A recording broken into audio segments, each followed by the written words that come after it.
Hi. We just thought between Chinmay and me, we change gears and change the scene and put two men on the stage after all the lovely ladies coming on board. What do we do in the evening? It's an interesting topic that we came up with. There's been disruption all around, whether it's political, whether it's economic, whether it's climate change. But definitely the last pandemic created a major disruption, which is led by two industries in terms of solutions and innovations, pharma and logistics.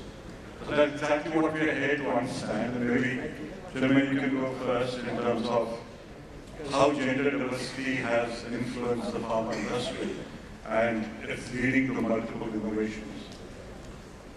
Well, good evening, everyone. It's an absolute honor to be presenting GSK here and to be part of this August gathering. Yes, it's a bit awkward sitting here and talking about gender diversity with two men on the stage, but let me make an attempt. I think, Ashwani, you're absolutely right. A lot of disruption has happened in the last couple of years in the pharma and life sciences space. See, for us, there was never any lack of clarity around the business case of it, because it's very simple, if you look at the patients that our medicines serve, it's the whole society.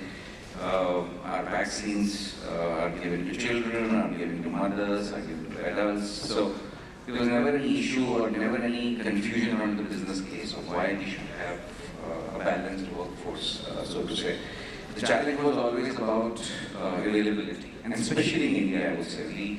We never had this challenge in, we are part of a larger ecosystem of GSK. We had less challenges outside of India. We had less challenges in, some of our research, clinical trials, and those kind of roles. But the moment you talk about a country like India, wherein largely our operations have been the foot soldiers out there facing the customers, the healthcare community, and the people on the shop floor, is where the challenge is, that's where the pyramid is very wide.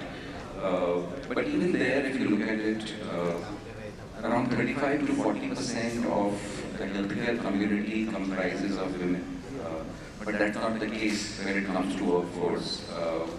And simply because the business model was very different. If you look at the business model, largely, healthcare workers in India are overworked in erratic times.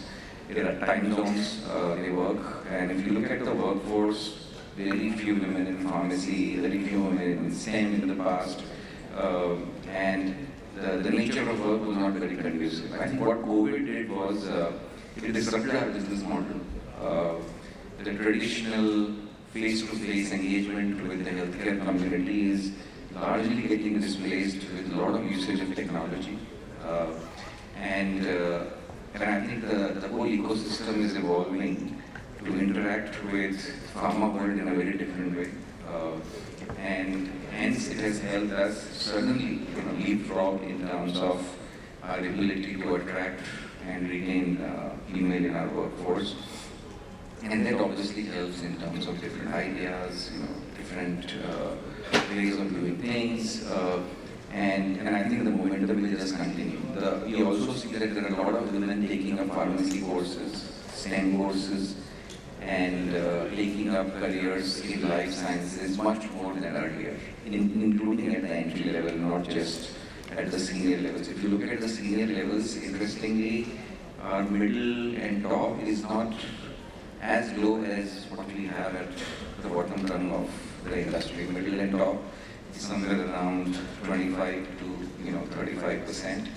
Whereas suddenly when you talk about the frontliners, it goes sometimes below 10%. But yeah, the disruption has helped, and helped for the right reason and the good reason. Now, talking about logistics, which is another very traditional male-dominated industry, what have you witnessed in the last few years, and how has pandemic helped you change the situation? So interesting thought that you given me, Chinmay. People think it's a male-dominated industry, but believe me, it's a perception. Logistics, when you look at it, People look at transport, people look at warehouses, ports and terminals. And I think this is probably not a place where gender diversity could play. You'll be surprised, as per a Gartner survey done in March 2023, on a global basis, 41% of the workforce is actually women, which is stunning. It grew from 39% to 41% in 1 year. Besides that, the backbone of logistics is all about IT, customer-facing customer experience. We are a service industry. Finance, HR, communications, everything is what makes the logistics industry tick.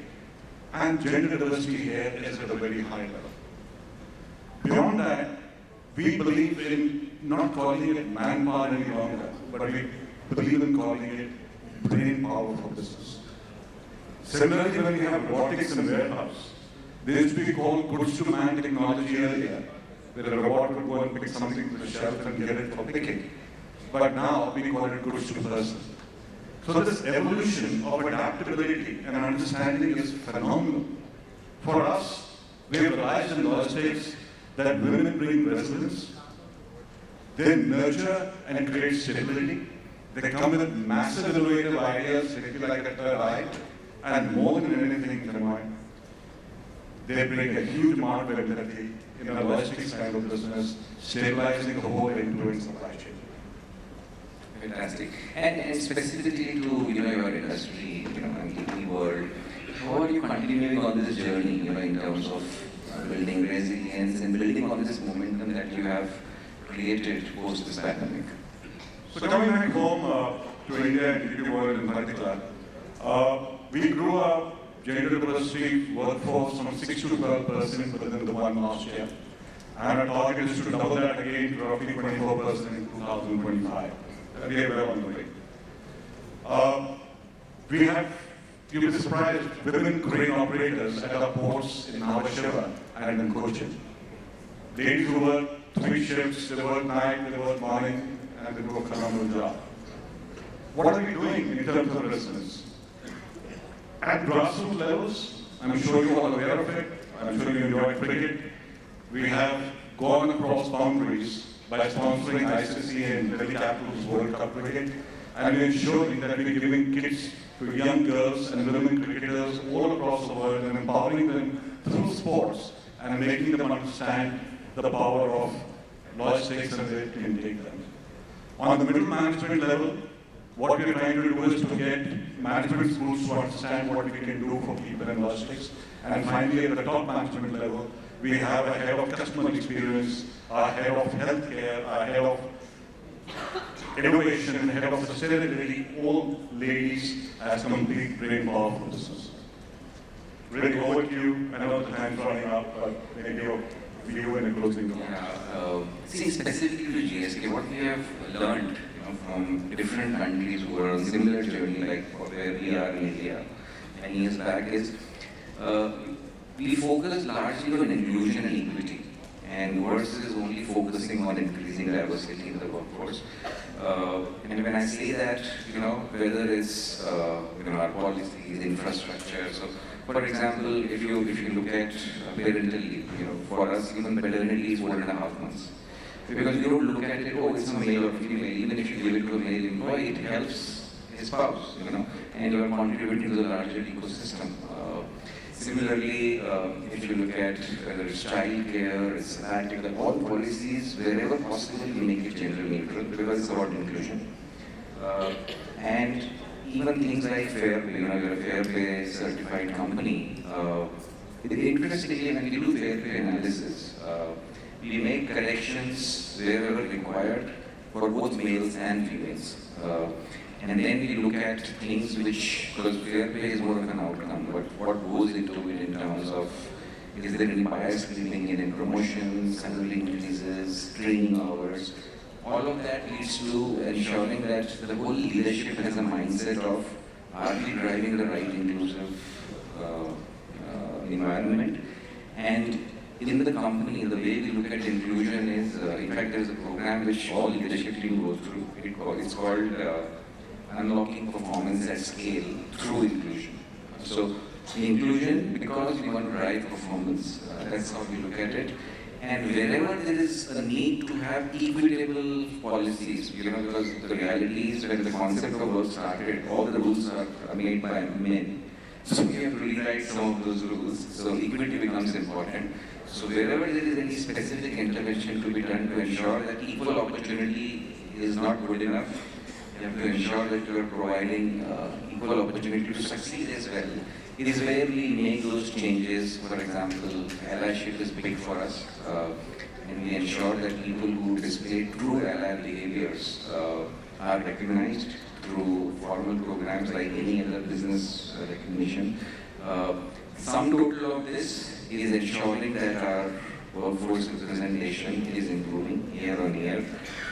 Creating role models is very important. So you look at, especially in sales, where it's a big issue, we ensure that we don't largely go with our build from within model and wait for the bottom of the pyramid to come up. If we have to hire people from outside, do something dramatically different to take those bold steps, we do that. And I think that's what organization appreciates, that while we are trying to correct the anomalies that have been created from the past, because we have to, but at the same time, in terms of overall mindset of the leadership, it's basically driving inclusion in the organization itself. So that's what GSK is all about. And I guess we can go on and on. This is a topic which we are all very passionate about, and that's why we have this huge gathering this evening. But thank you so much for listening to us. I know we are the last ones standing between you and the dinner. So thank you. Thanks for listening to us patiently, and thank you, Ashwani. It's a pleasure to be here on stage with you.